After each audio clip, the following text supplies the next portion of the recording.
90 करोड़ लोग एक बार हिंदू होने के तो अपना परिचय दें कि हम हिंदू हैं। हिंदू होने का मतलब यह नहीं होता है कि आपने दीपावली मनाई और होली मनाई। हिंदू होने का अर्थ होता है आपने सनातनी होते हुए किया क्या। और मैं दुर्भाग्य मानता हूं कभी कभी हम और आप में से भी अगर उस पद पे कोई बैठा होता, उस मनोदशा को समझिए, क्योंकि यह बातें करने से आपको लगता है कि नहीं, आप समझिए, अपने आप को उस पोजीशन पर रखिए और सोचिए कि यार 90 करोड़ लोगों के लिए मैं भी अपना समय पार करके चला जाता, इतिहास में बहुत लोगों का नाम है, उसका भी नाम लिख जाता, लेकिन वो जिस मनोदशा में काम कर रहा है उसमें वो ये चाहता है, वो चाहता है कि 90 करोड़ लोग रोज नई मांग करें ऐसी कि भारत को हिंदू राष्ट्र घोषित करो और सड़कों पे निकल पे करें, पूरी दुनिया देखे कि भारत के 90 करोड़ चाहते क्या है। घर में लेट करके चाहने से कुछ नहीं होगा। आपने दबाव बनाया, इसीलिए अयोध्या भी हुई और अब काशी भी उसी रास्ते पे चल पड़ा है। वो अपनों से चाहता है कि मेरे लिए चिल्लाओ सड़कों पे खड़े होकर के, मांग तो करो कम से कम। जो लोग नाजायज बातों की मांगे कर रहे हैं वो दबाव में ले रहे हैं, आप जायज मांग तो करिए, आप पे लाठीचार्ज नहीं होगा। क्या नहीं लगता आपको? उसको दुनिया के हजारों लाखों लोगों, संस्थाओं, संगठनों के सामने कहां कहां क्या क्या करना होता होगा। इसलिए वो चाहता है कि इस देश में अगर 90 करोड़ लोगों में से 5 करोड़ सनातनी 1 महीने का व्रत रख करके दिल्ली में बैठ जाएं, जितने कानून बने हैं 24 घंटे में निरस्त हो जाएंगे। अपने ऊपर थोड़ा एहसास करिए, सरकार बनाइए, सरकार पे दबाव डालिए, उसे डराइए, गिराइए मत। ये जो हमें बीमारी होती है कि देखिए हमारा काम नहीं, इन्हें हटा देते हैं, फिर क्या करते हैं? फिर उन्हें लाएंगे जो आलू से सोना बना रहे हैं। किन्हें लाएंगे?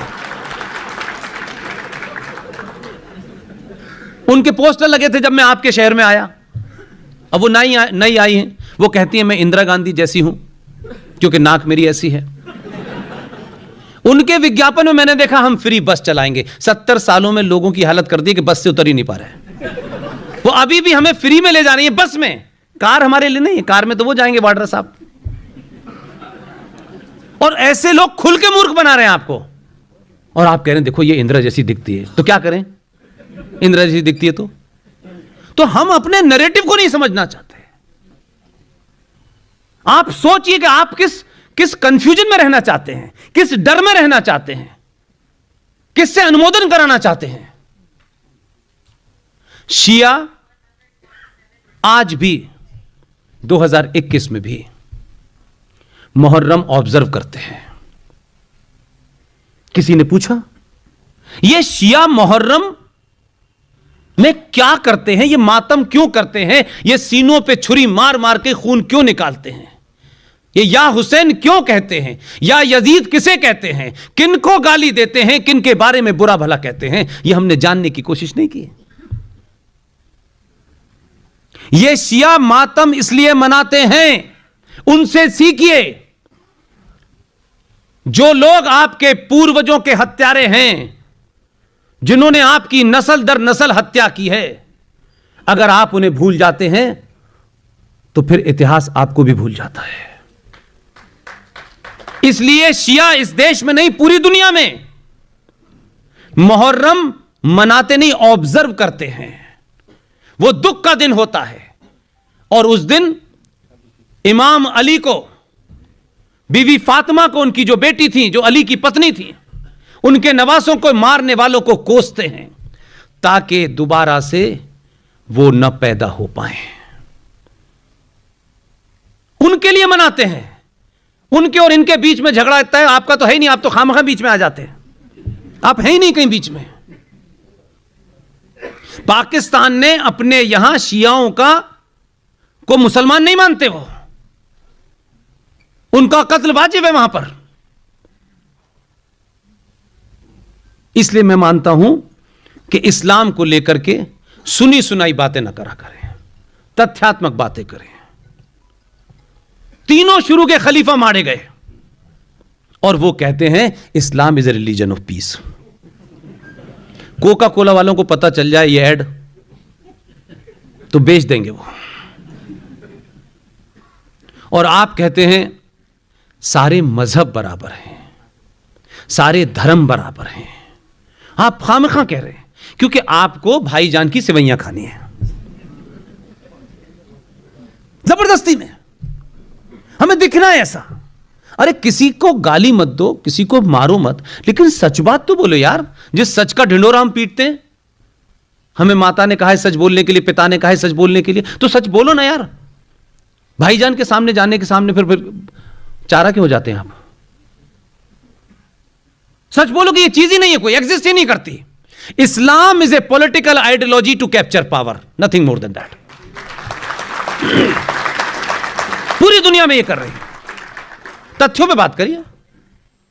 क्या मैंने उनके शान में कोई गुस्ताखी की है क्या? उनकी बेटी का नाम फातिमा था तो मैंने फातिमा बीवी कहा। या नहीं, यह हाल था कि जब उनके शौहर की हत्या कर दी गई तो जो उनकी बेटी थी फातिमा, उनके पास खाने के लिए नहीं था,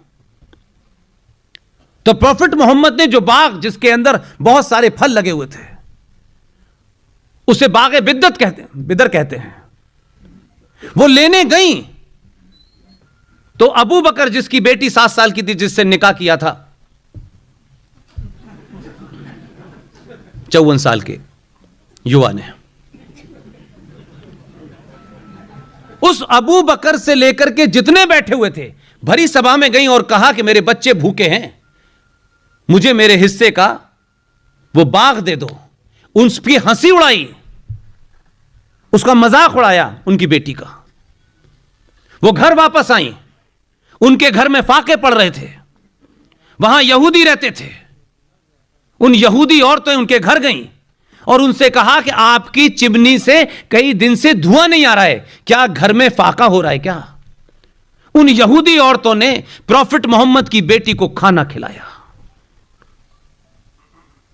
और पागलपन देखिए, वो यहूदी प्रॉफिट मोहम्मद की बेटी को खाना खिलाते हैं, उनकी मदद करते हैं, और ये क्या कहते हैं?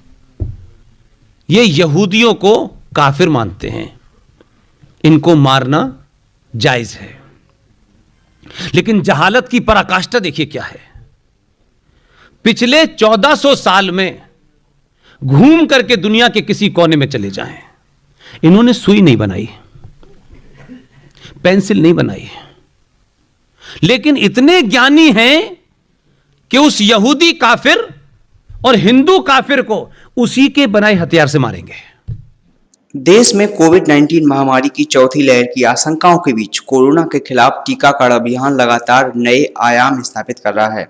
बुधवार को केंद्रीय स्वास्थ्य मंत्री मनसुख मंडाविया ने कहा कि 15 से 18 आयु के वर्ग के 55% से ज्यादा युवाओं को संक्रमण के खिलाफ टीकाकरण पूर्ण हो चुका है। स्वास्थ्य मंत्रालय ने जारी किए आंकड़े। केंद्रीय स्वास्थ्य मंत्रालय द्वारा जारी आंकड़ों के मुताबिक करीब 5,79,17,064 युवाओं को पहली कोविड खुराक दी गई, जबकि 4,07,45,861 को टीके की दोनों खुराकें लगा दी गई हैं। मंडाविया ने एक ट्वीट में कहा कि यंग इंडिया द्वारा एक और बड़ी उपलब्धि हासिल की है। देश में 15 से 18 आयु वर्ग के 55% से ज्यादा युवाओं को पूरी तरह से कोविड-19 के खिलाफ टीकाकरण संपन्न हो गया है। उन्होंने लोगों से टीका लगवाने के बाद भी कोविड के अनुरूप नियमों का पालन करने की अपील की है। गौरतलब है कि देश में इसी साल 3 जनवरी को 15 से 18 आयु के युवाओं का टीकाकरण शुरू हुआ था। देश में पिछले 24 घंटों के दौरान कुल 17,23,733 कोरोना के टीके लगाए गए और इसी तरह 18 से 59 वर्ष के आयु वर्ग के लिए कोविड-19 की प्रिकॉशन डोज लगाने की शुरुआत 10 अप्रैल 2022 से हुई थी। देश में अब तक कुल 2,11,000 प्रिकॉशन डोज लगाई जा चुकी हैं। देश में कोरोना के खिलाफ टीकाकरण की राष्ट्रव्यापी शुरुआत 16 जनवरी 2021 को हुई थी। दोस्तों, अगर आपको वीडियो पसंद आया है तो वीडियो को लाइक अवश्य करें, चैनल को सब्सक्राइब करना ना भूलें। मिलते हैं अगली वीडियो में, तब तक के लिए जय हिंद, जय भारत।